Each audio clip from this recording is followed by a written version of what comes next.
KBS 열린 토론.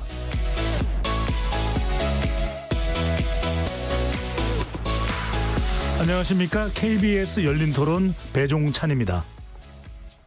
언론에서요? 그렇게 뭐 대통령이 잘못된 점을 말을 안 하는 게 아니니까 어느 정도는 다 자유롭게 하고 있지 않나, 비판하는 건 하지 않나 싶은데 그렇게까지 심하진 않은 것 같습니다. 통제하는 게 돈으로 충분히 막을 수 있는 것 같아 보이기도 하고 또 조작도 충분히 가능한 걸로 보여서, 그러니까 탄압이 아예 없는 건 아니다. 약간 무슨 사건이 터지면 다른 걸로 계속 막 덮이고 그런 게 있잖아요. 제가 보는 방통위원회는 이런 데가 너무 정권이 딱 바뀌면 이게 다 바뀌는데, 정권이 바뀌더라도 이 언론 무슨 위원회든 이런 게 안 바뀔 수 있게끔 그걸 바랍니다.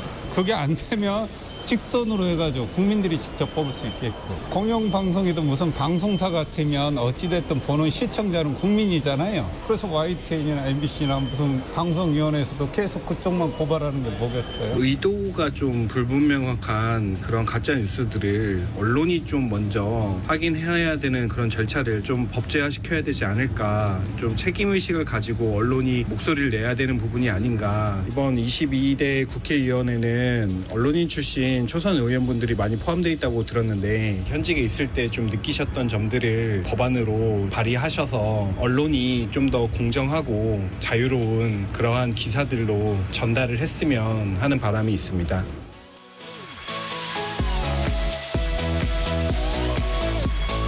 거리에서 만난 시민들의 목소리 어떻게 들으셨는지요? 22대 국회가 문을 연 지 오늘로 딱 13일째가 되는 날입니다. 어제 국회 원구성을 두고 여야는 막판 협상에 들어갔지만 이견을 좁히지 못하고 야당 단독으로 11개의 상임위원장을 선출했는데요. 오늘 여당은 중립 의무 위반이라며 우원식 국회의장의 사퇴를 촉구했고요. 더불어민주당은 시한에 맞춰 원을 구성하는 게 정상이라며 이번 주 안에 나머지 상임위 구성도 마치겠다는 입장입니다. 국회 문을 열자마자 강대강 대치가 이어지고 있는 모양새인데요. 오늘 열린 토론에서는 22대 국회에 입성한 초선 의원 중 언론인 출신 두 분을 모시고 현재 국회 상황 그리고 관련된 이슈들을 집중 점검해 보겠습니다. KBS 열린 토론 지금부터 시작합니다. 치열한 토론 속에서 더 나은 세상을 찾아갑니다. 올바른 세상을 만드는 첫걸음. 평일 저녁 7시 20분 KBS 열린 토론. 오늘 토론 함께해 주실 두 분 소개합니다. 언론인 출신으로 이번 22대 국회에 초선으로 들어간 분들입니다. 정연욱 국민의힘 의원 나오셨습니다. 네, 반갑습니다. 노종면 더불어민주당 의원 함께합니다. 안녕하세요. 노종면입니다. 네, 두 분 어서 오시고요. KBS 열린 토론은 시민분들과 함께하고 있습니다. 문자로 참여하실 분은 샵 9730으로 의견 남겨주실 수 있고요. 단문 50원, 장문은 100원의 정보 이용료가 붙습니다. KBS 모바일 콩과 유튜브를 통해서도 무료로 참여하실 수 있습니다. KBS 1라디오의 모든 프로그램은 유튜브에서도 함께 하실 수 있으니까요. 많이 들어와 주시고 구독 꾹 눌러주시고 좋아요도 많이 보내주시면 좋겠습니다. 자, 두 분 22대 국회 당선 축하드립니다. 감사합니다. 그럼 이사 다 하셨을 테고 사무실 보좌진 구성 노정면 의원 다 마무리되신 겁니까? 네, 마무리됐습니다. 오. 의원회관 복도가 다 깨끗해져서 다 네. 마무리된 것 같아요. 다른 분들도요. 네. 정현웅 의원은 어떠십니까? 네, 저도 다 마무리됐습니다. 이제 네. 좀 정리가 좀 되는 느낌이 듭니다. 네. 오늘 또 방송국에도 보좌진 분들하고 또 오신 것 같고요. 자, 먼저 자기소개를 조금 해주시면 올 텐데 지금 우리 유튜브로 들어와 주시면 두 분을 금방 또 낯익은 얼굴을 확인할 수 있을 겁니다. 먼저 정연욱 의원은 동아일보 채널A 32년 동안 언론인으로 활동을 하셨고 정연욱의 캐도남마라는 방송 진행 경험도 있으시고요. 네네. 네. 자, 처음에 근데 저도 깜짝 놀랐습니다. 저도 채널A 방송 YTN 많이 출연했습니다만 정치인으로 변신할 그런 생각 못했는데 어떤 결정적인 계기가 있었습니까? 모르겠습니다. 다만 제가 좀 정치부 기자를 좀 특히 좀 오래 했습니다. 네. 부처 출입을 정치부로 오래 하면서 여러 가지 인연도 쌓았던 것이 있고요. 근데 이제 기자로서 갖는 어떤 그 유의미한 활동도 있지만 약간의 한계도 좀 많이 느꼈던 것 같습니다. 결국 기자라는 언론인이 직업 자체가 갖는 건 결국 현상을 객관적으로 제3자적 입장에서만 봐야 되는 건데 결국 평가하는 거죠. 그러나 정치는 어찌든 자기가 일을 집행하고 네. 추진하고 그 결과에 책임지는 직업 아닙니까? 네. 저도 이제 그 부분에서 오랜 나름대로 지켜봤던 부분을 한번 실제로 예. 추진해보고 그 결과에 대해 책임을 지고 주민들에게 평가받거나 국민들에게 평가받는 그런 역할을 한번 해보고 싶었다. 그런 생각이 들었습니다. 이제까지는 어떤 이슈를 보도하고 네. 또 어떤 인물들을 더 평가하고 비판하게 되시는데 이제는 본인이 직접 그 대상이 된 거네요. 저도 이제 비판 받을 건 받아야죠. 네. 네. 조금 눈동자가 떨리시기도 하고요. 노정면 의원은 뭐 워낙 유명합니다. YTN을 대표하는 영상 중에 하나인 돌발 영상. 정말 이게 처음 나왔을 때는 센세이셔널했습니다. 많은 분들이 상당히 화제를 모으는 그런 또 영상이 됐고 또 노조위원장으로 활약하다 2008년에 해직됐다가 9년 만에 복직을 했는데 지난해 이제 사직서를 냈습니다. 우리는 이제 예. 노정면 의원께서 영원히 YTN에 또 남을 거라 생각했던 분들도 많았던 것 같아요. 이렇게 정치인으로 변신한 결정적인 이유가 있으실까요? 뭐 여러 가지 복합적인 고려가 있었습니다만 결정적인 이유를 물으시니까 말씀드리면 윤석열 대통령이시죠. 네. 조금 더 지금 부연 설명을 해주시면요. 윤석열 정부 들어와서 이제 언론 상황이 망가지고 또 제가 몸담고 있었던 YTN의 사형화, 이 중공영 방송을 민간에 팔아 넘기겠다는 그런 시도들이 매우 구체화되고 있던 시점에서 막고 싶었는데 안에서 막을 길을 못 찾았어요. 예. 뭐 부끄러운 고백입니다만 그래서 정치의 장으로 나와서 직접 막아내는 역할을 해보겠다. 이게 이제 출발이었고요. 물론 그 이후에 생각이 조금 더 구체화되고 깊어지면서 뭐 언론 이외의 영역에 대해서도 관심을 갖지 않고서는 정치인이 되면 안 되겠다라는 생각을 뭐 하기도 했지만 네. 출발은 윤석열 정부였습니다. 아 그렇군요. 두 분 다 비례 당선이 아니라 지역구에 또 출마하셨는데 네네. 먼저 정현호 의원 짧게 참 부산 선거가 이번에 참 쉽지 않았었습니다. 과정에서는 네네. 또 무소속으로 장예찬 후보까지 네. 또 가세를 했었고 네. 지역구 선거운동을 하면서 가장 많이 부산 유권자들보다 들었던 민원 네. 또 당부 뭘까요? 부산 수영 선거가 이렇게 아마 전국적 관심을 모았던 건 아마 수십 년 만에 네. 처음이라는 게 되게 지역 주민들 한결같은 얘기였습니다. 그만큼 이쪽은 무풍지대였는데 이번 선거가 그만큼 격전이었다는 거겠죠. 그만큼 실제 선거가 한 23일이었지만 한 230일 지난 느낌이 들었습니다. 그런데 지역에서는 가장 큰 관심은 어차피 이 지역 수영구의 특성은 어찌 보면 서울의 서초구 비슷한 지역적 특성이 있습니다. 그런데 여기서 공당의 후보였다가 그러니까 최종 확정은 된 거지만 공천 취소된 후보가 탈당을 했고 그다음에 이제 민주당 후보가 어부지리로 본다는 약간의 특수한 구도가 만들어져서 네. 과연 단 한 번도 이렇게 민주당 후보가 되지 않았던 이 지역의 약간의 특성 같은 게 있었습니다. 그런데 이게 흔들릴 수 있다는 위기감들이 아마 지역 유권자들을 결집시킬 수 있었고 그 부분에서 결국은 어떤 면에서 보수 후보는 뭉쳐야 되는 것 아니냐는 지역 여론이 움직였습니다. 그래서 저는 그 어찌됐든 무소속으로 탈당해서 무소속으로 나간 장해찬 후보가 왜 공천에서 탈락이 됐고 결국 그 후보가 결국 일단 교통정리를 하는 게 급선무였는데 네. 단일화는 요구가 있었지만 단일화는 저는 끝까지 반대했던 이유는 공당의 후보가 공당에서 탈당한 후보와 단일화한다는 건 말이 안 되는 겁니다. 원칙적으로 동의할 수 없는 부분이고요. 그래서 철저하게 저는 차별화된 캠페인으로 검증된 공식 후보라는 그 캐치프레이즈를 내걸었습니다. 저는 검증된 모든 부분에서 검증해서 탈이 없는 사람이고 공식 후보다. 공식적으로 기호 2번을 닮은 후보라는 부분으로 장희찬 후보가 교통정리를 끝냈고 네. 그래서 결국은 지역 유권자들이 전략적 투표로 되는 후보를 밀어준 것 아니냐. 그렇군요. 아마 전 수영 구민의 위대한 선택이라고 거듭 얘기하고 있습니다. 네, 다시 또 선거 현장으로 돌아가는 듯한 네.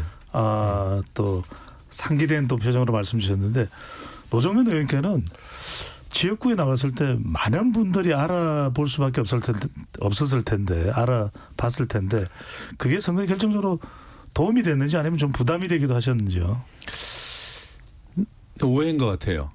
지금 여기 다 방송 오래 하신 분들 네. 지금 같이 방송하고 있습니다만 지역에서 생업에 바쁘신 분들이 뉴스를 보는 방식은 언뜻 뭐 식당에 TV가 틀어져 있으면 또는 어디 뭐 움직이시다가 버스나 아니면 뭐 역사에 TV를 보거나 또 뭐 젊은 분들도 이 포털에서 이제 흘러가는 기사를 보잖아요. 네. 뉴스를. 그래서 생각보다 뉴스 진행자 또는 시사 프로그램자들에 대한 인지도는 떨어지는 것이 아닌가. 저는 YTN에 있을 때도 그걸 많이 느꼈거든요. 아는 분들하고 만나면 늘 뭐 봤어 뭐 이런 얘기 하지만 예. 제가 시장에 가서 거리에서 유권자들 만났을 때 알아보시는 분들이 거의 없었어요. 아하. 네, 그게 현실이고 네. 그 현실을 인정해야만 더 다가갈 수 있겠다라는 판단을 했고 아무튼 거리에서 만난 유권자들은 뉴스 진행자 노종면을 별로 잘 모르더라. 이건 또 의외네요. 왜냐하면 우리는 이 방송에서의 인지도라든지 익숙한 이미지가 상당히 도움이 될 거라고 생각했는데 자, 꼭 그렇지만은 또 않을 수도 있다. 돌발 영상 아시는 분들은 매우 많았어요. 네. 그래서 제가 돌발 영상 만든 사람이라고 했더니 낯빛이 바뀌십니다. 그 덕은 많이 본 것 같아요.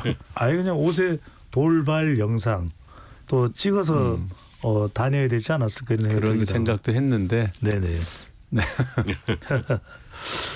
자, 또 하나 정현욱 의원께는 궁금한 건 얼마 전에 사진이 하나 굉장히 화제가 됐습니다. 네네. 이 이해창 전 총재 만나가지고 이제 그 모습이 공개가 됐는데 실제 또 이해창 전 대표 총재 모습을 네. 모르는 분도 계시니까 건강은 어떻고 좀 어떤 모습인가요 지금?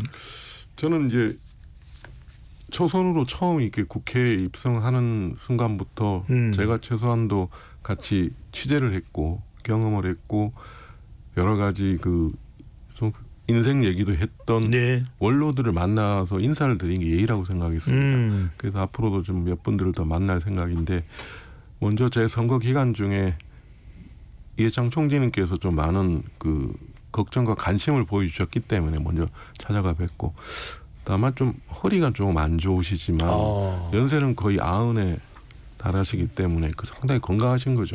네. 건강하시고 뭐 눈빛이나 모든 게 저는 과거와 하나도 다를 게 없다. 그런 느낌을 가졌습니다. 그렇군요. 네. 아니 왜냐하면 제가 왜 여쭤보냐면 참 최근에 근황이 잘 공개가 안 되는 그런 정치인분들이 많은데 네. 대선 본선에 3번이나 나섰던 네. 이해창 전 총리의 또 모습이 또 공개가 돼서 특별한 인연이 있구나. 뭐 제일 존경하라 뭐 그런 의미도 담겨 있습니까? 네. 그 중에서 그런 얘기를 하셨습니다. 아마 그 본인은 법조인의 길을 계속 걸었고 저는 언론인의 길을 걸었으면 그 직역의 한계라는 게 또 있었지 않았나. 본인도 지난 과거를 회상하면서 본인도 법조인의 길을 계속 걸었기 때문에 그 길에서는 나름 상당히 좀 알려지신 분이지만 정치라는 영역에서 몇 가지 한계가 좀 있지 않았나 하는 생각을 한번 말씀을 하시고 네. 저에게는 좀 언론인의 길을 걸었던 만큼 또 그 직역이란 것을 좀 깨고 나와야 되는 게 결국 정치의 영역 아닌가 그런 좀 좋은 말씀을 주셨습니다. 네. 정말 또 노정치인의 모습을 보니까 한편으로 더 너요? 노? 죄송합니다. 네네. KBS 열린 토론에 또 아재 개그 시도도 가능합니다. 네. 노 의원께는 이걸 여쭤보고 싶습니다. 상당히 또 워낙 이제 YTN의 상징적인 또 인물로 부각이 됐었기 때문에 이런 건 어떻게 보십니까? 방금 전에 이제 이해창 전 총재를 이야기하면서 또 법관으로서의 모습과 정치인의 모습이 다르다. 근데 언론인분들 중에서 바로 얼마 전까지 우리가 화면이나 또는 이 기사로 이렇게 봤던 분들이 어느 순간 정치인으로 또 정치를 한다고 탈바꿈 할 때 그걸 보는 시각 어떻게 보십니까? 좀 비판하는 시각도 있고 또 긍정적으로 적극적인 참여를 또 요청하는 시각도 있는 것 같은데요. 기준 자체는 앞으로 바뀌지 않을까라는 생각을 하면서도 존재하는 약속은 지켜야 되는 것 아닌가라는 그런 생각하고 있고요. 과거에는 이렇게 미디어 환경이 바뀌기 전에는 안 되는 것으로 생각을 하고 그렇게 주장하고 소위 말하는 폴리널리스트에 대한 비판을 매우 강하게 했던 사람으로서 결과적으로 방송을 하다가 정치인이 됐다라는 점에 우려하고 비판하시는 분들 목소리는 겸허하게 듣고 있습니다. 다만 오해하시는 분들이 있어서 말씀을 드리면 저는 2023년 3월 총선으로부터 1년 1개월 남은 시점에 YTN에 사표를 내고 나왔고요. 그 YTN에는 퇴사 후 6개월 안에는 정치 행위를 하지 않도록 그렇게 윤리 강령이 있습니다. 그걸 지키기 위해서 제가 약 1년 정도 기간을 두고 퇴사를 했던 것이고 그 이후에 유튜브에서 방송을 하긴 했어요. 그리고 그것으로 비판하시는 분들 의견은 존중합니다. 다만 제가 그 유튜브 방송을 할 때 저는 이제 자연인으로 시민의 한 사람으로 그리고 정치적인 성향을 가진 사람으로 성향이 있는 방송을 하겠다고 말씀을 드리고 방송을 했기 때문에 제 스스로 기준을 어겼거나 뭐 문제가 있다거나 생각은 하지 않아요. 근데 저와 무관하게 지금 미디어 환경이 워낙 뭐라고 할까요? 정치색을 분명히 드러내는 방향으로 가고 있기 때문에 그 폴리널리스트에 대한 기준도 완화되지 않을까 그렇게 예상하고 있습니다. 네, 방금 전에 또 노 의원께서 지적한 부분도 상당히 중요할 것 같습니다. 그러니까 요건 좀 우리가 어떤 미디어가 정치 성향으로 좀 양극화되는 상황은 좀 이따가 다시 나누기로 하고요. 유독 보면은 그래도 선거 때만 되면은 언론인 분들을 많이 찾으세요. 지금 이번에 국민의힘에도 종합편성 채널 진행을 하던 분들도 또 공천을 받고 당선되고 유독 이렇게 그래도 선거 때만 되면 그래 당선 가능성이 높을 거예요. 이렇게 언론인들을 찾는 배경은 뭡니까? 좋게 보시는 겁니까? 저야 뭐 중립으로. 네, 일부 비판적 시선이 있는 건 사실이죠. 다만 그 노 의원께서 말씀도 하셨지만 다만 이제 아까 말씀하셨던 것처럼 미디어 환경이 과연 이제 아주 제한적인 미디어 매체만 있던 시절하고 분명히 달라졌고 이걸 또 바라보는 국민들의 시선도 막 그런 예전의 과거의 패턴이 아니라 좀 이렇게 많은 변화된 좀 열려 있는 시각이 아닌가 싶습니다. 그리고 전체적으로 언론인이란 직업 자체가 어떤 전문적인 영역을 이렇게 깊게 파는 분은 아니지만 약간 제너럴리스트라고 그러잖아요. 넓게 보는 시각이 있고 시선이 있는 건 사실이거든요. 아마 그런 부분들이 여러 가지 좀 긍정적인 측면도 있지 않을까 하는 생각이 듭니다. 정말 이 다양성 이야기를 하지 않았습니다. 그만큼 또 미디어가 미치는 영향이 매우 큽니다. 노 의원님. 자, 이제는 좀 민감한 주제를 빼드리겠습니다. 방송법이 지난 21대 국회에서는 통과됐지만 윤석열 대통령이 거부권을 행사했습니다. 자, 그래서 21대 국회에서는 이제 폐기가 됐고요. 일단은 이 방송 3법의 내용이 뭔지 이제 22대 국회 7월에 다음 달입니다. 재추진이 지금 민주당과 야권에서 이제 논의가 되고 있는데 핵심 내용 사람들이 방송 3법 그 이전에 또 부동산 3법 이야기도 있었거든요. 방송 3법이 정확하게 어떤 내용인지요?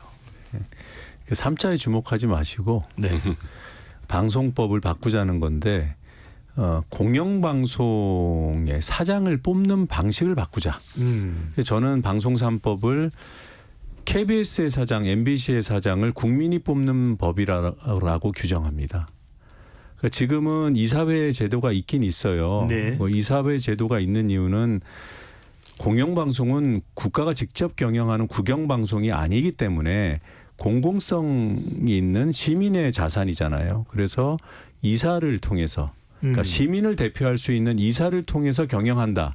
이게 이제 이사회 제도인데 실질적으로는 정권이 바뀔 때마다 정권이 이사를 갈아치우고 그 이사들로 하여금 정권 입맛에 맞는 사장을 세우고 그 사장이 바뀌어서 들어오면 내부에서 반발하고 그걸 뚫고 들어오면은 인사 폭풍이 불고 징계가 생기고 파업이 일어나고 방송이 뭐 갑자기 없어지고 진행자 교체되고 이거를 계속 반복적으로 저희가 주기적으로 겪었잖아요. 그래서 이제는 그렇게 이사를 함부로 갈아치울 수 없게 그러다가 임기가 다 끝날 수밖에 없는 규모의 이사 숫자를 확보해서 그분들이 그야말로 스스로 시민들을 대표해서 사장을 뽑을 수 있도록 그렇게 지배 구조를 바꿔주자.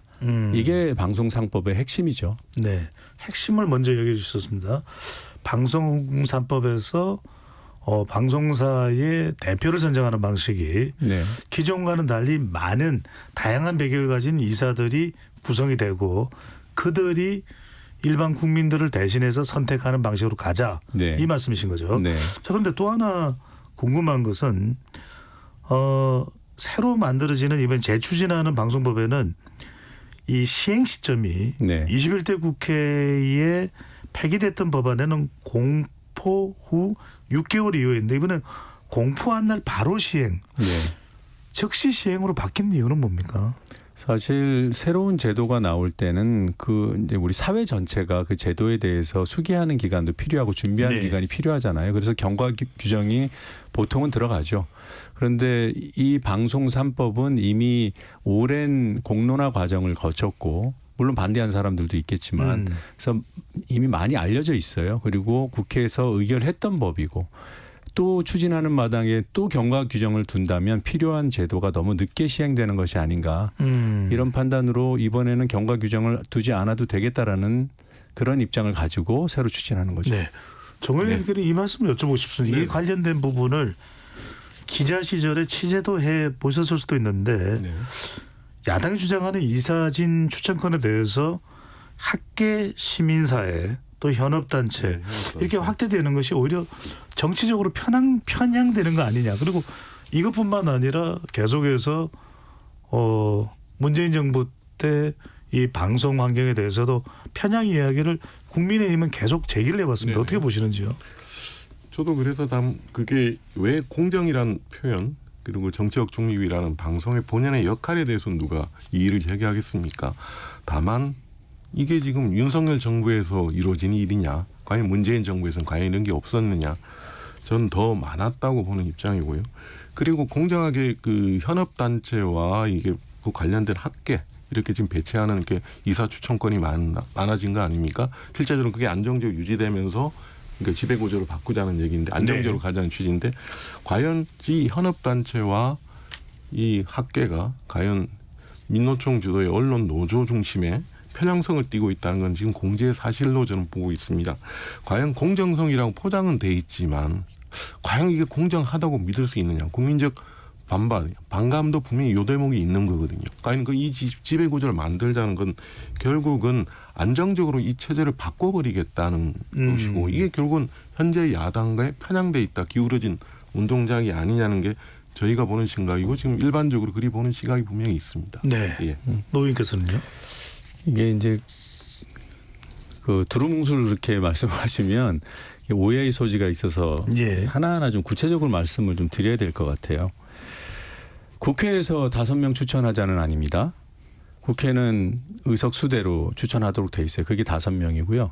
그다음에 방송통신위원회가 선정하는 학회에서 추천하도록 돼 있어요. 그 인원이 6명입니다. 이 지금까지 말씀드린 숫자가 11명이죠. 여기에 편향성이 있나요? 국회, 방통위가 추천하는 학계. 그다음에 공사가 정관으로 정하는 시청자위원회. 지금 KBS에 시청자위원회 있잖아요. 여기서 4명을 추천하도록 되어 있습니다. 이게 편향된 조직인가요?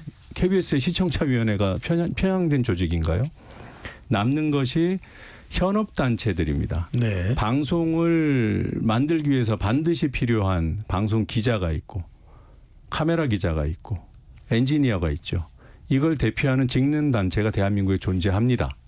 언론 노조랑 무관합니다. 물론 언론 노조 노동자가 조합원이 방송 기자 협회 소속일 수 있어요. 그렇다고 해서 그게 그 단체가 언론 노조가 아니죠. 민주노총 아니죠. 방송기자연합회 추천 2명이에요.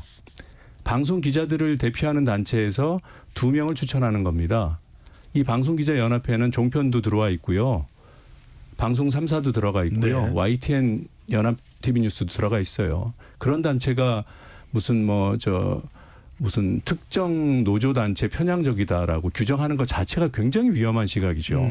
그리고 PD 연합회, 예. 그다음에 방송 기술인 연합회 이 단체들을 이렇게 재단하고 색깔을 칠하고 모독하는 거 아닙니까? 그리고 그 비중이 6명이에요. 이 현업단체 세 단체가 추천하는 총원이 6명입니다. 21명 중에 이게 어떻게 민주노총 방송을 만들자라는 겁니까? 알겠습니다. 정윤호 의원이 이렇게 또 노연 설명하시는데 네, 그 어떻게 보시는지요? 현업단체나 여러 가지 말씀하시는데 지금 객관적으로 지금 현재 KBS, MBC 여러 방송사의 노조의 분포도를 보면 압도적으로 민노총 중도의 언론 노조가 압도적으로 많습니다. 그 부분에서 갑자기 영향력을 행사하는 부분들을 보시면 굳이 그렇게까지 객관적이라고 보기는 저는 어렵고요. 압도적인 비율로 민노총 주도의 언론 노조가 많고요. 그 부분이 실제로 영향력을 행사하는 건 사실 아닙니까? 그리고 말씀하신 것 중에 이제 이 방송법을 시행 시점 공포 후에 6개월에서 이제 바로 즉시 공포를 한다는 건 저는 단순히 방송 3법, 그러니까 저희는 방송 장악 3법이라고 보고 있기 때문에 말씀드리는 겁니다. 이 부분은 단순하게 방송법의 문제가 아니라 지금 현재 더불어민주당 이재명 대표 체제에 뭔가 조급한 심정을 반영한 게 아닌가 싶습니다. 뭔가 지금 급합니다. 빨리 해야 됩니다. 이 경과 규정이라는 것은 어느 법안이든 다 있는 겁니다. 어느 정도 시행착오나 사전에 여러 가지를 한번 걸러보는 효과도 있는 겁니다. 네. 지금 이재명 대표는 여러 가지 사법 리스크가 다시 이화영 씨 재판 1심 선고 유죄가 나면서 이 부분이 사법 리스크가 부각이 되고 있습니다. 뭔가 빨리 일을 벌여야 됩니다. 그리고 이슈를 덮어야 되는 사정이 급합니다. 모든 지금 현재 민주당 체제 자체를 저희가 이해를 하고 그다음에 방송 3법 이 부분은 또 공영방송의 특징이죠. 지금 또 특정 방송의 문제가 또 하나 더 부각이 돼 있는 상태라서 당장 8월 달에 사장이 바뀌는 문제가 있습니다. 거기서 박문진 이사를 바꾸는 문제들이 걸려 있잖아요. 그래서 이 부분까지 결합이 돼서 움직이는 거 아닌가 싶습니다. 정윤님 8월 잠깐만요. 제가 잠깐만 조금만 정리를 하고요. 8월 사장이면 어디를 말씀하시는 겁니까? 지금 특정 방송을 사가 지금 박문진 이사가 바뀌는 시점이 그때가 있는 거라고. 알겠습니다. 그리고 혹시 그러면은 지금 국민의힘의 이 방송 3법에 대한 별도의 대안이나 또는 기존안을 그러면 고수하는 입장이신 건가요? 지금 기존 안의 문제가 아니라 지금 그 논의는 진행이 되겠지만 일단은 지금 급한 건 이 방송 3법을 지금 다수 여당이 압도적 다수 아닙니까? 네. 지금 야당 숫자가 거의 190석을 넘는 숫자이기 때문에 당장 모든 상임위를 가동을 해서 통과시키겠다는 거 아닙니까? 그럼 저희는 막을 수가 없습니다. 그리고 이 법이 통과되면 여러 가지 또 프로세스를 거치겠지만 그 과정에서 일단 급하게 막는 게 급하다는 겁니다. 저희. 네, 알겠습니다. 급하게 어떻게 막죠? 국회에 들어오셔서 막더라도 막으셔야 될 텐데. 그렇죠. 예. 국회 와서 하고 이제 여러 가지 이제 절차를 거치겠죠. 우리 예. 정 의원님 하신 말씀 중에 그래도 이제 언론 출신이시고 네. 이제 팩트를 연결해서 말씀하시면 제가 이제 귀 기울여 듣고 또 반영할 게 있으면은 또 민주당 내에서 토론도 하고 그랬으면 좋겠는데 되게 막연해요. 민주당이 이재명 대표를 위해서 방송 3법을 개정하자는 것처럼 거기에 대한 근거는 다 상상이고 공상입니다. 여기에 그 팩트에 닿아 있는 그런 논리적인 설명이 하나라도 있으면 좀 다시 한번 강조해 주셨으면 좋겠고요. 네, 지난 특정 그러니까 방송 제가 먼저 말씀하시고 네. 예. 그 정 의원께 가겠습니다. 민주노총이 정신명칭인데 꼭 우리 국민의힘 의원님들은 민노총이라고 부르시더라고요. 네. 예, 민주노총이 지금 이 현업단체에 실제적인 영향력을 행사한다. 무슨 근거로 그런 말씀을 하십니까? 그리고 MBC 말씀하시는 것 같은데 8월에 사장 안 바뀌어요. 임기가 보장돼 있는 공영방송입니다. 지금 국민의힘에서는 8월에 사장이 바뀔 것으로 예상하고 계십니까? 어떤 절차를 거쳐서? 박문진 이사가 따니 그때가 일단 박문진 이사를 바뀌면은 사장을 교체하나요? 자연스럽게 가지 않나요? 아 그래요? 예. 그렇게 지금 아니, 생각하시는 거 아닌가요? 예. 아니 이사가 바뀌면 임기가 보장돼 있는 공영방송 사장을 교체할 수 있다고요? 지배 구조가 그런 것 바뀌는 때문에 노 의원님 말씀 마무리하고 네, 네, 그런 것 그러시죠. 때문에 정의원으로 KBS도 우려하고 MBC도 우려하는 거 아니겠습니까? 네. 네. 정의로 말씀하시죠. 의원께서는요? 예. 네. 그러니까 말씀하신 대로 이제 여러 가지 방송을 보는 시각이나 아까 좀 특정 방송의 얘기는 여러 가지 그 지난 지난 정권 시절에 벌어졌던 여러 가지 사건들이 있지 않습니까? 그래서 그 채널A 그 검언 유착이니 그런 여러 가지 사건들은 실제로 송사로 이어졌고요. 그런 부분들은 나름대로 그 혐의가 다 드러나지 않았습니까? 방송사에서 그런 일이 벌어졌다는 건 드문 사건 아닙니까? 그러니까 그게 어떤 보도의 세력이나 문제하고 방송사의 지배구조 문제를 왜 이렇게 혼용해서 말씀하시는지 모르겠어요. 예, 모르겠습니다. 저는 그게 연결이 된다고 보기 때문에 말씀을 드리는 겁니다. 예. 그러면 채널A든 하여튼 뭐 방송사에서 오보를 하거나 문제 있는 보도를 하면 이렇게 사장을 바꿔버리고 방송사의 실수에 오해한 오보와 뭔가 조직적으로 움직이는 오보는 다른 거죠. 그러면 예, 뭐 예. 이렇게 조직적으로 악의적으로 한 그 오보 한번 검언유착 사건 한번 잘 보시죠. 네. 그게 어떤 오늘 사건인지. 우리가 예, 예. 다루는 주제는 검언유착은 아니니까요. 예, 예. 대신에 이제 노정민 의원께 이 부분을 좀 여쭤보겠습니다. 아까 이제 물론 이제 다른 세부 사안도 협의 잠깐만요. 그 채널A 기자를 채널A에서 해고하지 않았나요? 아, 그 부분은 다른 차원의 문제죠. 왜 그거는 취재 다른 윤리 문제예요? 문제랑 그런 그러니까 차원의 그런 문제죠. 쪽으로 네. 이 사안이 섞여 버리면 토론이 산으로 가지 않습니까? 지금은 저희가 그건 제도 예, 개선을 놓고 그렇죠. 얘기를 하는 알겠습니다. 거잖아요. 제가 좀 조정을 하겠습니다. 그건 네. 그렇게 마무리하고요. 말씀하시죠. 또 하나 궁금한 게 아까 이제 다른 이 방송산법에 관련된 내용의 여야 간의 협의도 있었습니다.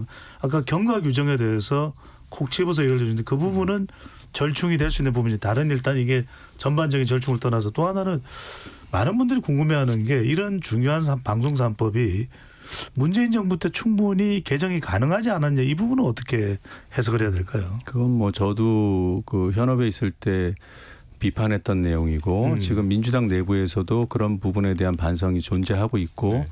그런 것들을 토대로 지금 하자는 겁니다. 그리고 그 당시에 안 했으니까 지금도 하지 말자 그러면 영원히 제도 개선은 없는 것이고요. 잘못한 것은 분명히 잘못했다고 짚고 그 다음 스텝을 밟아야 되는 거죠. 할 수 있을 때 못했던 것을 두고두고 후회하는 상황. 그게 지금 상황이라고 저는 봅니다. 그래서 네. 반드시 지금은 해야 한다. 거기에 우리 국민의힘 의원들께서도 예. 좀 전향적으로 봐주셨으면 좋겠다. 이게 네. 이 제도가 만약에 미진하면 보완하자라는 주장을 해서라도 좋은 제도 만들어서 민주당이든 국민의힘이든 어떤 정부든 KBS, MBC에 관여하지 못하게 하자. 여기에 동의하지 못할 부분이 없지 않습니까? 네. 그게 참 안타까운 문제긴 한데요. 그게 이제 과거 정권에서 본인들이 정권을 추진했던 그러니까 집권 세력들이 그 부분에 대한 부분들을 담보하고 그 부분에 우리가 이렇게 해서 미진했다고 하면 됩니다. 다만 그런 부분들이 실제적으로 전혀 이루어지지 못하고 지금 윤석열 정부로 얘기를 하시지만 과거 문재인 정권에서 이루어졌던 여러 가지 사안들에 대해서 과연 얼마만큼 반성을 했느냐는 부분은 전혀 없습니다. 그러니까 그런 부분들이 좀 뒷받침되고 그래서 윤석열 정부 얘기하시면 여러분이 논리적으로 설명이 되는 거지만 지난 정권에 대한 얘기는 일체 없이 지금 윤석열 정권만 얘기해버리니까 논리로 연결이 안 되는 겁니다. 지난 정권에 대한 얘기를 수도 없이 하고 있고요. 저는 이명박 정부 때부터 그때 이명박 대통령 시절에 해고를 당했던 사람으로서 네. 그 당시에 얼마나 방송 장악에 혈안이 돼서 그 무리한 시도들을 했는지 알고 있고요. 그것들을 고발해 왔고 박근혜 정부 그 맥락을 이어받았고 그래서 그 이명박 정부 때도 낙하산 파동, 뭐 KBS 사장 교체 파동, 박근혜 정부 때도 있었죠. 문재인 정부 때도 있었죠.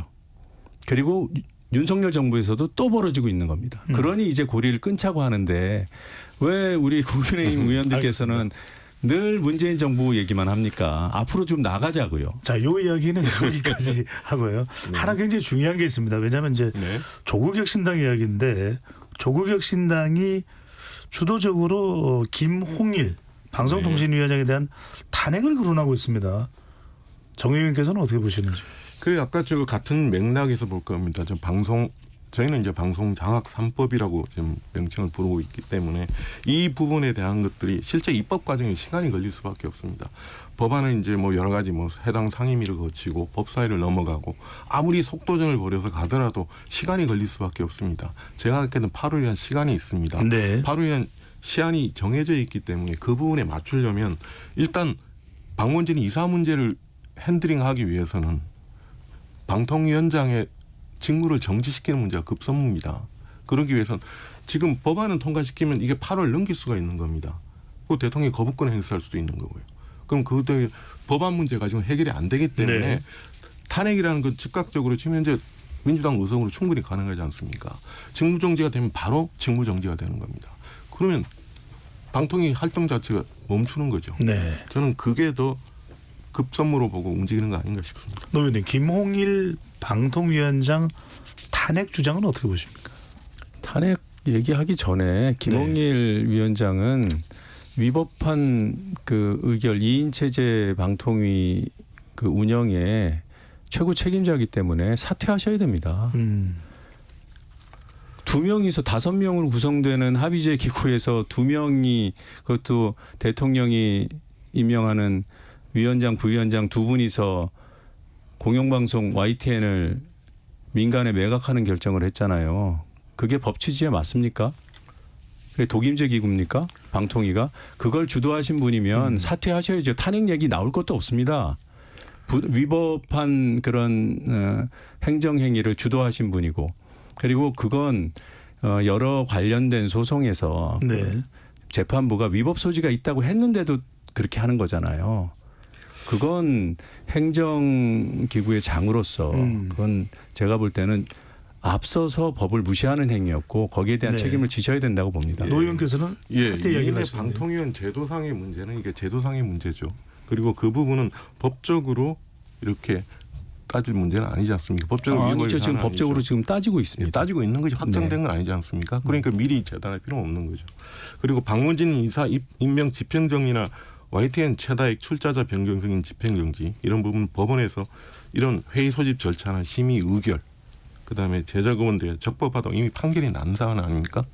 그 부분들은 그러니까 이게 제가 볼 때는 여러 가지를 지금 말씀하시는 건 이게 선을 그어놓고 말씀하시는 건데 따지고 들으면 말씀하신 건 이제 김홍일 방통위냐 탄핵 문제는 제도가 이렇기 때문에 탄핵을 해야 된다는 게 개인에 대한 탄핵 사유를 열거하시면 됩니다. 다만 이런 부분들은 구체적으로 이게 과연 위법한 것이냐 확정된 것이 아닌가 따지고 들어가야 되는 것이고 그냥 이렇게 위법하다고 예산 재단하신 건 다른 차원의 문제죠. 네. 확정이 되면 탄핵을 하지 왜 탄핵 소추를 하겠습니까? 그러니까 뭐 어떤 부분이 보이면 그때 문제 제기를 하는 거잖아요. 그 YTN 매각에 대한 법원의 재판부의 판단은 위법 소지가 있답니다. 내용을 보면 거기에 방점을 찍어야 되는 거예요. 다만 지금 본안 소송이 있는데 네네. 지금 일종의 가처분으로서 지금 단계에서 결정을 내릴 필요를 재판부가 못 느낀 거죠. 그 결정문에 분명하게 적혀 있습니다. 위법 소지가 있다고.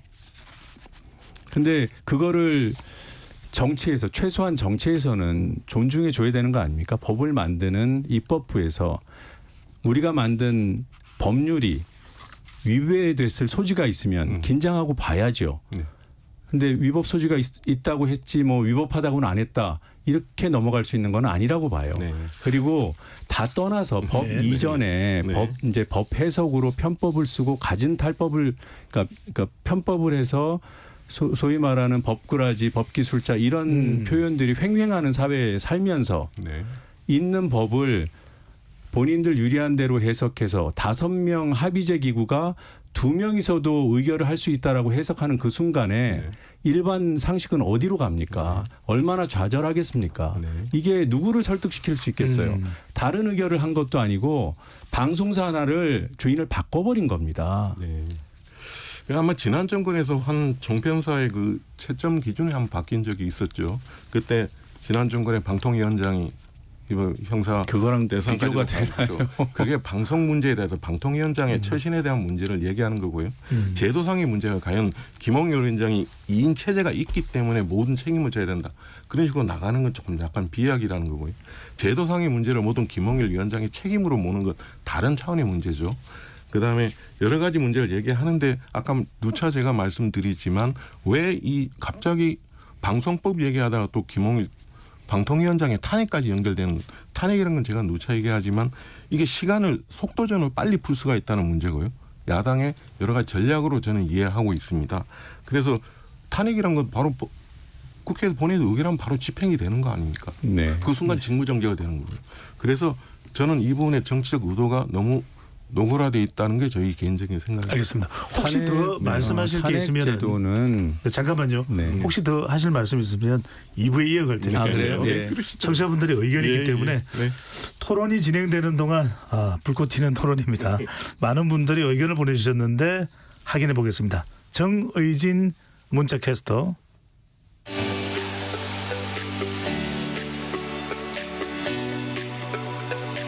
네, 지금까지 청취자 여러분이 보내주신 문자들 소개합니다. 3402님, 진보 보수할 것 없이 정권이 바뀔 때마다 언론도 같이 바뀌는 느낌은 기분 탓일까요? 언론은 어떤 기관보다 독립적이어야 한다고 봅니다. 그래야 윗눈치 보지 않고 제 목소리를 내고 역할을 할 수 있겠죠. 7801님, 이제는 유튜브 같은 매체에서 자신이 원하는 목소리만 골라 들을 수 있는 세상이에요. 때문에 정치 양극화가 더 심화되는 게 아닌가 하는 우려도 있습니다. 이럴 때일수록 공영방송 역할이 중요하지 않을까요? 6251님, 언론은 가짜뉴스를 퍼나르지 말고 진실을 알리는 게 본분입니다. 커피를 마시면님, 요즘 유튜브에서 정치 방송들이 쏟아지고 있는데 여기에 가짜뉴스는 없을까요? 악의적인 뉴스들이 한편에 치우쳐 어떤 게 진짜인지 헷갈릴 때가 많습니다. 유만식님, 정권이 바뀌어도 임기는 채우면 되는 것 아닌가요? 법과 규정대로 하면 되는 겁니다 해주셨고요. 벌써 여름님, 개원과 동시에 협치의 모습은 없고 갈등으로 가는 국회의 모습이 답답합니다. 양보 없는 거대 야당의 모습과 정치력 없는 여당의 모습에 앞으로 4년간의 국회 모습이 어떨지 눈에 그려져 안타깝습니다. 소통하는 국회의 모습 제발 보여주시길 바랍니다 라고 보내주셨네요. 네, KBS 열린 토론, 이 시간은 영상으로도 생중계하고 있습니다. 유튜브에 들어가셔서 KBS 1라디오 또는 KBS 열린 토론을 검색하시면 지금 바로 토론하는 모습 보실 수 있습니다. 방송을 듣고 계신 여러분이 시민 농객입니다. 계속해서 청취자 여러분들의 날카로운 시선과 의견 보내주세요. 지금까지 문자캐스터 정희진이었습니다.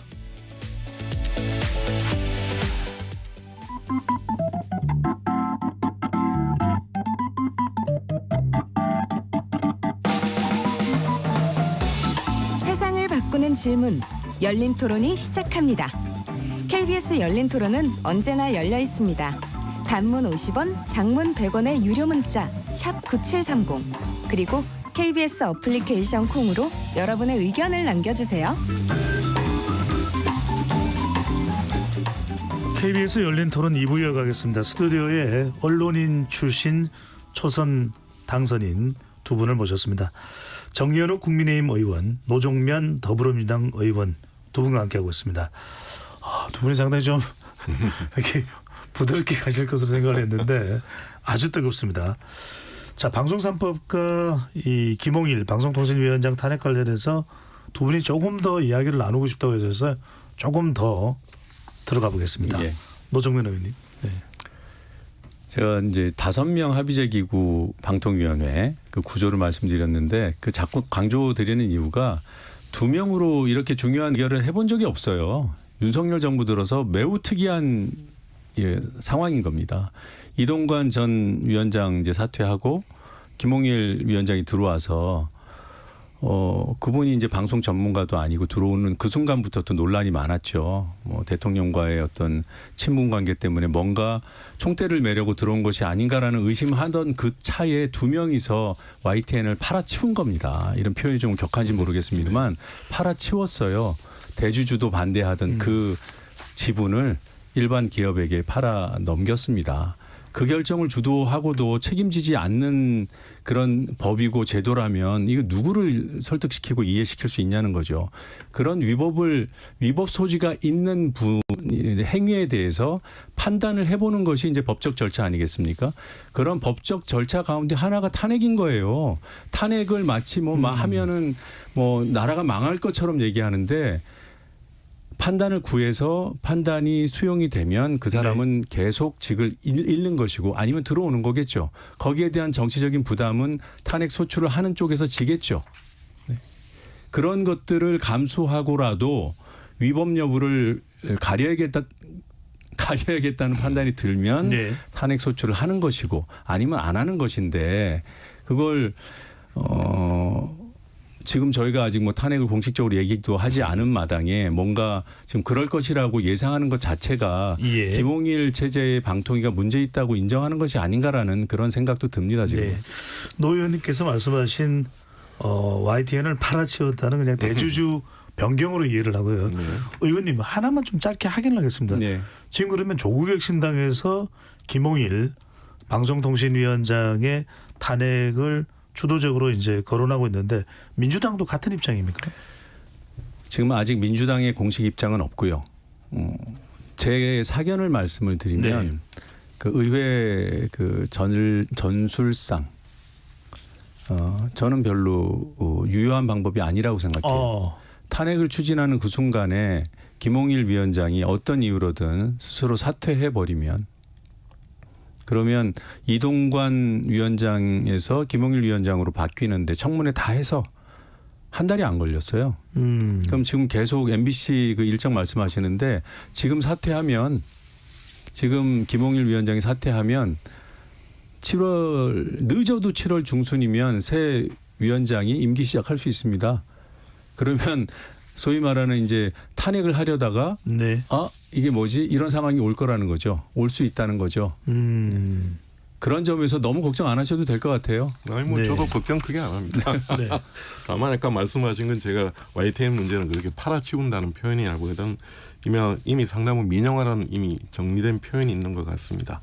그런 부분에서 다 얘기가 됐던 것 같고요. 이미 판결 자체 뭐 위법 소지 문제는 떠나서 이미 적법하다는 판결이 이미 나 있는 아닙니다. 그거는 결정이고 본안 소송에서 다투라고 한 결정이에요. 그렇죠. 아직은 지켜보시죠. 위법 소지가 있다. 그럼 자꾸 결론이 난 것처럼 말씀하시니까 그러니까 끼어들어서 죄송합니다. 네, 저희님 말씀 마무리하고 필요하면은 노정면 의원으로 가겠습니다. 네, 이 부분이 이제 사법 판단에 대해서 여러 부분들은 이제 한번 또 지켜보시면 될 것 같고요. 그리고 지난 부분에서 모든 이제 탄핵이나 이런 부분들 아까 말씀하신 건 의회 전술상에 뭐 여러 가지 말씀하시는데 그건 뭐 민주당이 판단하실 문제고요. 저희가 볼 때는 이 부분을 끝내 가리라고 보고 있기 때문에 그렇게 말씀하는 거고 얘기 드리는 거고 이 부분이 저는 누차 강조하지만 지금 그 MBC 문제에 대한 여러 가지들 시선 그런 우려되는 시선에 대해서 보는 시각이 지금 여야가 좀 분명히 다른 건 있는 것 같습니다. 그런 부분 때문에 결국 저는 민주당도 이런 탄핵 부분에 어느 정도 가지 않을까 보는 것이고 그건 뭐 저 개인적인 전망입니다. 네, 그러니까 그 기왕에 이 위법 소지가 있는 행위도 한 분이니 사퇴를 하시면 뭐 탄핵 논란도 없지 않을까 이런 조언을 합니다. 네. 그럼 뭐 혹시 사퇴 주장에 대해서? 국민의힘에 조언하는 게 아니라 우리 김홍일 위원장께 스스로 지금 저희가 사퇴하셔라. 뭐 네. 김홍일 방통위원장의 뭐 고치 문제를 얘기할 필요는 없죠. 예. 자, 이야기는 여기까지 하도록 하고요. 자, 두 분이 일단 4년 임기에 22대 국회에서 언론 또 방송 관련된 역할들을 많이 하실 텐데 노 의원께서는 문재인 정부에서 추진됐던 바가 있었던 징벌적 손해배상제 그러니까 고의적이고 악의적인 보도에 대해서 징벌적으로 손해배상을 추진하는 이 제도에 대해서 이제 또 계획을 세우고 계신데 어떤 내용인가요? 제가 지금 계획을 세우고 있는 것은 아니고요. 저는 원론적으로 언론이 사회적인 책임을 다해야 된다는 그런 분명한 입장을 가지고 있고 그런 부분을 제도적으로 확보하는 노력으로서 징벌적 손해배상이 필요하다고 보는 입장입니다. 그리고 네.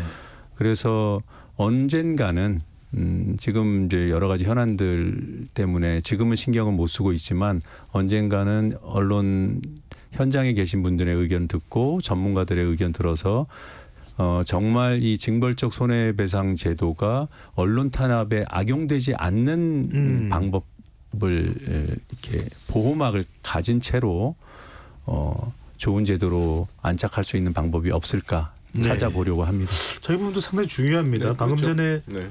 노 의원께서도 말씀하셨듯이 언론 탄압 고의적이고 악의적인 기준을 어떻게 설정할까? 그렇죠. 정 의원께서는 상당히 어떻게 보시는지. 주관적인 평가가 개입될 수밖에 없어서 그 부분이 입법상으로 들어가는 부분이 상당히 우려스러운 대목입니다. 실제 징벌적 손해배상제 실수나 여러 가지 언론도 취재하다 보면 뭐 여러 가지 잘못도 있을 수 있는 것이고 그래서 언론 중재위가 가동이 되고 있는 거 아니겠습니까? 다만 여기서 징벌적 손해배상제로 간다는 건 아예 한번 당하면 회사 전체가 망할 수도 있다는 이런 배 약간의 협박에 가까운 겁니다. 언론도 스스로 문제가 있을 수 있죠. 여러 가지 좀 뭐 잘못도 할 수가 있고 그분은 언론 스스로의 기능 자체를 자율적으로 운영하게끔 만드는 것이 기본적으로 맞다고 봅니다. 그 취지는 누구도 반대할 수 없는 거 아닙니까? 다만 그 부분에 대해서 평가를 누가 이렇게 우리 기준 악의적으로 볼 것이냐.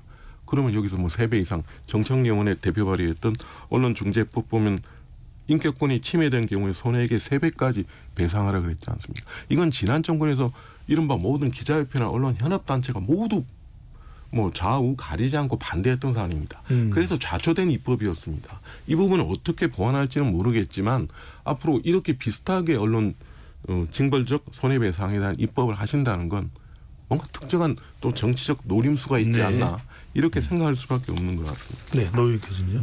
악의적이고 고의적인 오보에 대해서도 이런 입장이신데 왜 방송사에 대해서는 막 이렇게 정부가 마음대로 후치고 흔들 수 있는 구조를 내버려 두시려고 하는지 정말 이해가 안 되고요. 별로 그렇게 힘든 거 없습니다.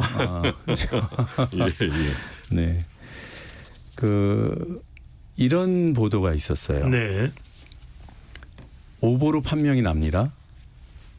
그래서 정정 보도를 합니다. 법원의 판결에 따라서 정정 보도를 합니다. 그런데 얼마 지나지 않아서 똑같은 보도를 또 합니다. 같은 매체가.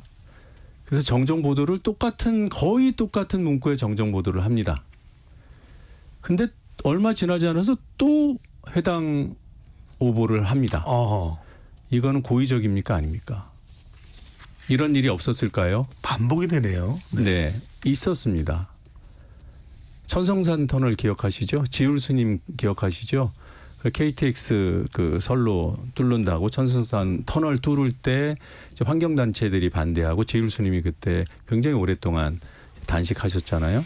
그것으로 인한 뭐 여러 가지 논란이 있었고 평가는 다양할 수 있는데 언론이 오보를 한 부분이 뭐냐면 그 당시 그 논란으로 인한 공기의 연장 그리고 경제적인 손실 네. 이걸 뭐 저희도 그냥 대충 생각하면 되게 오랫동안 지체됐을 것 같네. 근데 사실은 공기 단축해서 개통했어요. 그리고 손해액도 굉장히 제한적이에요. 그런데 수조 원으로 보도들을 했습니다. 그걸 지울스님이 이른바 10원 소송을 수십 건을 걸어서 전승했어요. 근데 이 전승했다는 거는 굉장히 비극입니다. 했는데 또 오보를 하니까 또 온 거예요. 그래서 또 소송에서 이겼는데 또 오보를 하는 겁니다. 이 정도 되면은 악의적이고 고의적으로 반복적으로 오보를 했다고 볼 여지가 있죠. 예. 이렇게 명확한 경우에 이 언론 윤리를 너무 심각하게 침해하는 거 아닌가. 이런 부분은 규율해야 된다. 네. 이렇게 보는 하나의 겁니다. 사례를 말씀해 주시겠는데 사례를 어떻게 얘기하면 보시는지요? 저도 뭐 많은 사례를 할 수 있겠습니다. 과거에 뭐 이명박 정부 초기에 광우병 사태 같은 부분들 그런 부분들까지 일일이 제가 거론하고 싶지는 않습니다. 그 부분들이 뭐 법원에서는 언론이기 때문에 언론의 여러 가지 역할에 대해서 인정하는 게 있지 않습니까? 어느 정도의 비판, 약간의 오보도 어느 정도 언론은 이 때문에 법원은 좀 양해를 하는 게 현재 법원의 추세입니다.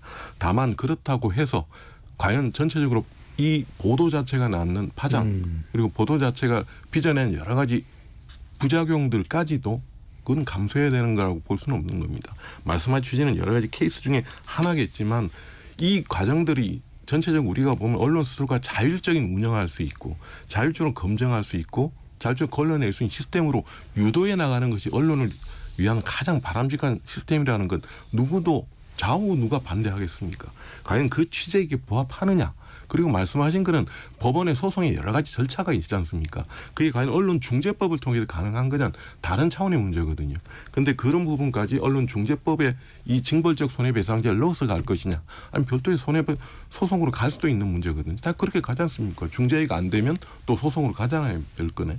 그런 부분까지 해서 과연 언론중재법을 이렇게 과도한 징벌적 배상제로 가는 이건 언론의 보도 자체를 아예 처음부터 막겠다는 의도가 강한 측면이 강하다고 봅니다. 네. 저는 지금 정청래 의원 대표 발의하신 법안에 대해서 그걸 가지고 토론하는 자리라고 이해하지 않고요. 네. 어떤 원론에 대해서 말씀드리는 네네. 것이고 그런 사례를 그래서 굳이 말씀드린 것이고 규제의 필요성이 있다.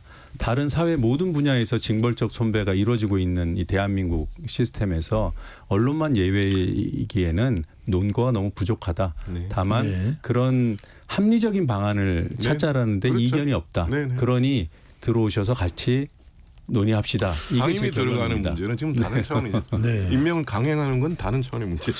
의원님 예.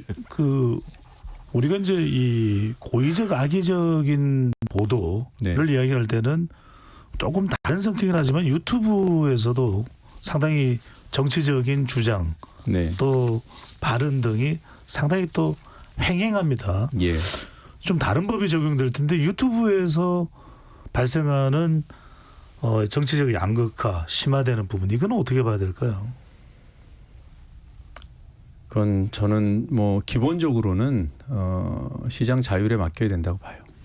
어떤 부작용이 있더라도 물론 그 시장 자율이라는 것이 그러니까 이 기본적으로 그 징벌적 손배라는 게 시장 자율에 맡겨서 개인이 소송을 걸어서 이기면 상대에게 심각한 타격을 줄 만큼 손해배상을 받아내는 거잖아요. 오히려 그게 더 많은 범위를 규율해낼 수 있다고 보고요. 무슨 뭐 가짜뉴스 퇴치 뭘 기구를 만들고 그거 아무리 해봐야 제가 볼 때는 이 미디어 환경에서 실효성 갖기 어렵다고 봅니다. 그리고 또 하나 좀 같이 고민해보고 싶은 것은 오보의 어떤 고의성을 입증하는 것이 쉽진 않잖아요. 예. 아까 제가 드린 사례는 매우 이례적인 사례인 거 막 또 맞습니다. 뒤섞여 있는 경우도 있는 것 같아요. 예. 네. 그리고 실제로 악의가 있었다 하더라도 그게 잘 드러나지 않을 경우에 규율할 수 없어요. 그래서 저는 오보로 판명이 나는 것은 또 별개의 문제란 말이에요. 그래서 오보로 판명 났을 때는 그 오보로 인해서 취했던 경제적인 이익 그것들은 다 내놔야 된다. 토해내게. 그건 내놔야 되는 거죠. 그렇잖아요. 잘못된 정보와 잘못된 기사로 내가 경제적인 이득을 봤다면 그거는 내려놔야죠. 그리고 더해서 그 오보의 크기와 동일한 크기로 정정 보도를 해줘야 된다. 이거는 대전제가 오보임이 법원에 의해서 확인됐을 때입니다. 사람들이 그런 거를 이게 막 논쟁이 섞이니까 뭐 이거 오보 내 마음에 안 드는 보도도 오보로 생각을 하게 되고 그러면 규율할 게 너무 많아지고 예. 그렇게 해서 이제 논쟁이 어지러워지는데 우리가 오보라 함은 법적으로. 법원에서 오보로 판명된 것이 오보인 겁니다. 그때 규제가 들어가는 거죠. 알겠습니다. 정 의원께서는 이 유튜브까지 망라해서 정치적으로 양극화가 아주 뭐 심각해지는 그런 상황 어떻게 보시나요? 아마 이게 참 최근에 뭐 무슨 그 유튜브에서 뭐 청담동 술자리 같은 건 아예 수사나 1차 여러 가지 과정에서 그 제보자 확인된 분이 그 스스로 이건 잘못됐다고 얘기한 상황이었지 않습니까? 그 말씀은 지금 청담동 이야기는 예. 윤석열 대통령과 한동훈 전 네, 법무부 네, 네. 장관이 그래서 청담동에 한 있는 유튜버가 이 부분을 갖다가 네. 얘기를 했죠. 카페에서 근데 술을 마셨다 이 여러 말씀인 가지 또 거죠? 얘기들이 이어지지만 사실상 그거는 자체는 말이 안 되는 걸로 확인이 된 사안입니다. 그러나 이 자체가 계속 정치적 공방으로의 소재로 쓰고 있어요. 그럼 그렇다면 이걸 어떻게 할 것이냐는 거죠. 뭐또 이건 또 관련된 뭐 수사가 들어가고 뭐 소송도 들어가는 사안이긴 한데 이렇게 되면 어느 가지를 피해를 보고 이건 정치적인 피해는 다른 사안 아닙니까? 정치적 피해는 시간이 계속 가면 법원 대법원까지 가는데 시간이 오래 걸리지 않습니까? 이 부분을 어떻게 규율해 나갈 건지도 한번 고민해야 될 것 같습니다. 유튜브는 이른바 지금 말씀하신 대로 방송 패러다임이 바뀌는 시점에서 유튜브 자체가 갖는 영향력을 우리는 부인할 수는 없습니다. 네. 그리고 실제 확증 편향을 갖는 사람들이 보고 싶은 것만 보는 이 시대 또 분위기도 분명히 있지 않습니까? 그렇기 때문에 그건 못 보는 사람, 반대편인 사람들 억울할 피해를 당하는 분명히 있어요. 그렇기 때문에 유사 언론에 대한 고민도 어떤 부분에 규율이 필요한지에 대해서도 좀 고민을 해야 되지 않을까 하는 생각이 드는 겁니다. 그냥 단지 시장에 맡겨놓을 수만은 단순한 없다. 시장 자율에 맡기기에는 이미 기성 언론은 언론 중재위가 가동이 되고 있습니다. 유튜브는 언론 중재위 절차가 아예 없습니다. 넘겨서 뭐 하는 절차가 아예 없습니다. 그런 부분들만 하면 100% 시장 자율은 조금 검토해 봐야 되지 않나 싶습니다. 이 부분은 어떻게 받아들이시는지? 원론적인 말씀이시고 네. 맞는 말씀이시고요. 다만 우리가 경험상 가짜뉴스라는 이름을 붙여서 가동됐던 기구나 정책이 실효성을 거둔 적이 없어서 매우 난감하다. 네. 그렇죠, 뭐. 네, 이 자리에서 결론을 낼 수 있는 부분은 아닌 것 검토해보자는 같습니다. 취지죠. 전문가들이 예, 매우 예, 심도 있게 예, 검토해야 될 것 알겠습니다. 같습니다. 네. 두 분께는 가급적 뭐 현안은 오늘 여쭤보지 않으려고 왜냐하면 현안을 네. 두 분들이 또 뭐 본격적으로 그 물어봐 주제를 주세요. 너무 들어가는 건 좀 그래서 근데 여하튼 지금 22대 국회가 문을 제대로 열기도 전부터 뭐 특검법도 있었고 또 원구성 또 결렬도 있었고 그러니까 계속 대치 충돌 국면입니다. 네. 뭐 이런 부분들을 좀 포괄적인 질문일 수도 있습니다. 어떻게 좀 두 분이 사실은 두 분은 초선 의원이긴 하지만 사실상 사회적인 무게감은 또 중진이시잖아요. 어떤 역할을 어떤 역할을 좀 할 수 있으니까 좀 여야 간에 말 그대로 협치, 좀 절충, 노 의원님. 협치 중요하다고 생각해요. 굳이 협치를 안 할 이유 자체도 없고 다만 협치라는 표현이 좀 과잉 남발된 측면도 있다. 예. 왜냐하면 이 협치라는 이름으로 포기해야 되는 것들이 많다면 한번 다시 돌아봐야 된다는 그런 취지입니다. 국회법은 협의를 규정하고 있잖아요. 세상 모든 단협도 다 협의를 규정하고 있습니다. 협의하라는 거죠. 그러다가 안 되면 누군가는 결론을 내려야 되는 거고 그 결론을 내리는 시스템이 있어야 되는 거죠. 그래야 사회가 작동하겠죠. 그게 아니고 합의를 해야 된다면 굉장히 합의는 좋은 표현인데 합의에 매달리다가 아무것도 못하는 경우 또는 합의를 해야만 한다는 대전제를 가지고 내가 합의를 안 해줄 가능성 그런 걸 보면 합의를 내세우는 제도는 매우 위험하다. 네. 그래서 저는 국회법이 협의를 규정해놓고 여러 가지 시한들을 함께 규정했다고 생각합니다. 원구성 시한이 규정된 게 1994년이에요. 벌써 30년 가까이 됐습니다. 그런데 아직도 이 시한은 그냥 선언적인 거다. 관행대로 해야 된다. 이러면 국민 설득이 되겠냐는 거죠. 저도 유감스러워요. 저도 초선 다 같이 오늘 과방위 첫 전체 회의가 열렸습니다만 앞에 우리 정 의원님 명패만 있었어요. 저는 그 민주당이 단독으로 하신 거는 저는 신청한 적이 없습니다. 네. 예, 그건 그렇게 말씀하시면 안 되죠. 아니, 의장실에서 이제 강제 배분이라는 절차가 있나 보죠. 뭐 여하튼 제가 왜 안 오셨냐 이게 아니라 그런 상황 자체가 유감스러워요. 그런데 그렇다고 해서 일을 안 할 수는 없다라는 게 제 사견이기도 하고 민주당의 입장이기도 합니다. 그렇죠. 민주당이 그렇게 하시면 안 되죠. 정 의원님 지금 여러 가지가 지금 낱마처럼 얽혀 있습니다. 네네네. 특검법 관련도 그렇고 지금 또 김정숙 여사 특검, 김건희 여사 특검, 한동훈 특검, 또 지금 이하영 전 평화부지사와 관련해서 양측의 공방, 또 원구성도 뭔가 법사위원장이 됐든 운영위원장이 됐든 전혀 이렇게 절충할 여지는 없었던 겁니까? 제가 노 의원이 민주당의 기본적으로 논리 명분을 말씀하신 것 같은데 저는 이걸 한번 보여드리고 싶습니다. 과연 그 원구성 협상이라는 게 왜 이렇게 서둘까? 이렇게 법대로를 얘기하시는 민주당이 과연 법대로 얘기할 수 있었나 하는 가장 문제입니다. 네. 이미 그동안 법에 대한 얘기도 국회법이든 여러 가지 헌법이 명시된 예산 처리 시한 12월 2일 지키는 적 거의 없습니다. 그다음에 이미 선거법 관련해서 선거제 정하는 시간 선거일 1년 전에 하자는 얘기 누가 지킵니까? 그런 부분까지 한 번도 지키지 않았는데 갑자기 원구성 협상은 하자입니다. 그건 전 모르겠고요. 그다음에 원칙적으로 보면 과연 그동안의 그 민주당 전신이 여러 가지 김대중 대통령 때부터 노무현 대통령까지 이어온 원구성의 여러 가지 원칙들이 있었습니다. 제가 한 기사를 뽑아왔습니다. 1988년 13대 국회의 운영위원장직은 의석수와 무관하게 여당이 맡아왔다.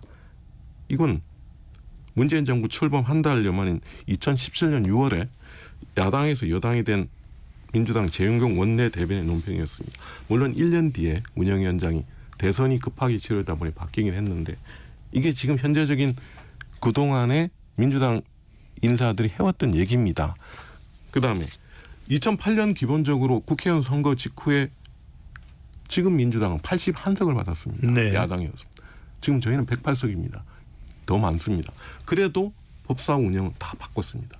국회의장은 당시 여당이 가져갔지만 법사위는 야당한테 갔습니다. 그러니까 그동안 지켜진 게 관례라고 해서 이게 무시하는 게 아니라 관례가 이게 관행이 되면 관습법이 되는 겁니다. 우리는 물론 선거법 체계지만 관례가 됐던 건 그만큼 이 부분이 여야가 최소한 이 원칙에 대해서는 공감했던 것입니다. 그리고 이 부분 지켜줘 왔고. 그런데 이게 깨졌던 겁니다. 관습이 쌓여서 관례가 쌓여서 관습법이 된다는 거는 좀 이런 면에서 좀 오해가 있는 것 같아요. 관행들 중에 극복해야 된다, 바꿔야 된다 이런 얘기를 수도 없이 하지 않습니까? 잘못된 관행을 바로잡자. 네. 그 국회 예산 처리 시한 지키자고 얘기한 게 사실 얼마 안 됐어요. 그런 거 하나하나 지켜나가는 거 쉽지 않잖아요. 그럼 뭐 하면 진짜 몇 년 만에 했다. 올해 또 못했다. 이 논의라도 있죠. 근데 지금 말씀하신 그 선거구 획정 문제라든가 원 구성이라든가 그리고 매주 열도록 돼 있는 본회의 이런 것들도 다 국회법에 빼곡히 적혀 있더라고요. 이걸 국회에서 그동안 안 했으면 앞으로 잘하자고 하는 게 맞지요. 네. 그리고 왜 이렇게 서두르냐 그러시는데 처리할 법이 너무 많아요. 대통령께서 너무 습관적으로 거부를 하셔서 중요한데 시행되지 못하는 법들이 너무 많아서 이 입법부가 무시되고 있는 상황을 빨리 바로잡고 민생과 개혁과 맞닿아 있는 법안들을 빨리 시행해야 된다. 이거 이외에 다른 논리가 뭐가 있겠습니까? 모르겠습니다. 빨리 하려는 겁니다. 네, 그래서 저희가 예. 선거 끝나자마자 원구성 네. 협상 네. 빨리 해야 된다고 했고 네. 여야의 원내대표단이 꾸려지면 바로 협상해야 된다고 했고 예. 제가 알기로 5월 13일에 처음 만나신 그날부터 민주당에서 협상 빨리 하자고 제안했습니다. 알겠습니다. 자, KBS 열린 토론 오늘 두 분의 이렇게까지 열린 토론할지는 미처 예상하지 못했습니다. 자, 끝으로 이제 마무리를 해야 되는데요. 두 분 다 초선인데 언론인 생활을 오랫동안 하셨고 두 분 다 50대시죠? 네. 네, 저보다 조금 네, 20대로 지나시고 있습니다. 그죠? 제가 두 분께 선배인 걸로 알고 있습니다. 30초씩 시간을 드리겠습니다. 앞으로 어떤 의정 활동을 해 나가실지 그 포부를 말씀해 주시면서 오늘 방송을 마무리할까 합니다. 먼저 노정근 의원부터 말씀하시죠. 예. 하고 싶은 일이 많아요. 지역구 국회의원으로 당선됐기 때문에 제가 나고 자란 우리 부평의 현안들을 해결하는 데 큰 역할을 하고 싶고 또 우리 사회의 여러 가지 제도를 바로잡는 역할도 하고 싶고 정치를 하겠다고 마음먹은 출발이었던 이 언론 문제, 이 언론의 정상화를 넘어서 언론이 한 단계 더 진일보된 제도 속에서 우리 후배 동료 그 언론인들이 예. 일할 수 있도록 그런 걸 만드는 알겠습니다. 정치인이 되고 싶습니다. 네. 정인호 의원께서. 네, 저도 뭐 지역구 수용에 대한 여러 가지 현안들 그 부분들 뭐 관리 문제나 이런 것들은 좀 적극적으로 풀 생각입니다.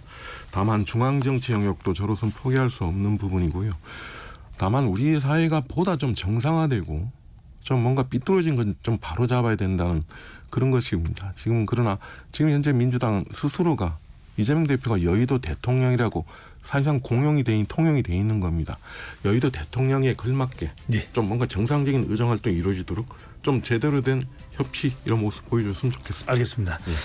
자, KBS 열린 토론 이것으로 모두 마무리하겠습니다. 두 분 토론 감사드리고요. 지금까지 KBS 열린 토론 배종찬이었습니다.